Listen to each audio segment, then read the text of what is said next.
എന്തേ രാവിലെ എണീറ്റത്? പോയി കിടക്കാൻ പാടില്ലായിരുന്നു. നമ്മൾ എങ്ങനെ മാരാരിക്കുളം വീട്ടിൽ വന്നിട്ടുണ്ട് കേട്ടാ. അമ്മയാണ് അങ്ങനെ ചോദിച്ചത്. സാധാരണ എപ്പോഴും ചോദിക്കാറുമുണ്ട്. ഇന്നിതേ കണ്ടോ, ഈ സമയത്ത് ഞാൻ എണീറ്റിട്ടുണ്ട്.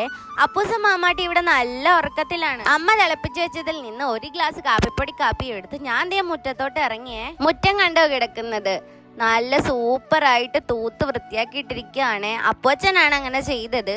അപ്പൂച്ചൻ ഓവർടേക്ക് ചെയ്ത് ഇങ്ങനെ ചെയ്യണമെങ്കിൽ നമ്മളൊരു 4:30 എണീക്കേണ്ടി വരും. നമ്മൾ എന്തിനാ വെറുതെ അത്ര റിസ്ക് ഒക്കെ എടുക്കുന്നത്? അതിന്റെ ഒന്നും ആവശ്യമില്ല. സാധാരണ ഈ സമയത്ത് എണീക്കാത്തത് കൊണ്ട് കാണാത്ത പല കാഴ്ചകളും എന്ത് കാണാൻ പറ്റി. ഇവിടെ നല്ല രസമാണ് ഇവിടുത്തെ പരിസരമൊക്കെ കാണാനായി. ഓന് പീഡിപ്പിച്ചുണ്ടാക്കിയ ചക്കയാണ് കേട്ടാ. ചക്ക മരത്തോട് പറയുന്നുണ്ടായിരുന്നു, ഇത്തവണയും കായ്ച്ചില്ലെങ്കിൽ നിന്നെ വെട്ടി ദൂരെ എറിയുമെന്ന്. അങ്ങനെ പേടിച്ചിട്ട് കായ്ച്ചതാണെന്നാണ് തോന്നുന്നത്. കാപ്പിയൊക്കെ കുടിച്ച് പുറത്തൊക്കെ കുറച്ചു നേരം ചുറ്റി നടന്ന ശേഷം അമ്മയ്ക്ക് ഞാൻ കോവിക്ക് അരിഞ്ഞ് സഹായിക്കുവാണ്. അരിയലിന്റെ മഹാത്മ്യം നിങ്ങൾ ശ്രദ്ധിക്കുന്നുണ്ടാവും. ഞാൻ ഇങ്ങനെ വിജിലിമ്പിച്ച് അരിയുന്നത് എന്റെ നെയിൽ പോളിഷ് ഇപ്പൊ ഇട്ടതേ ഉള്ളൂ.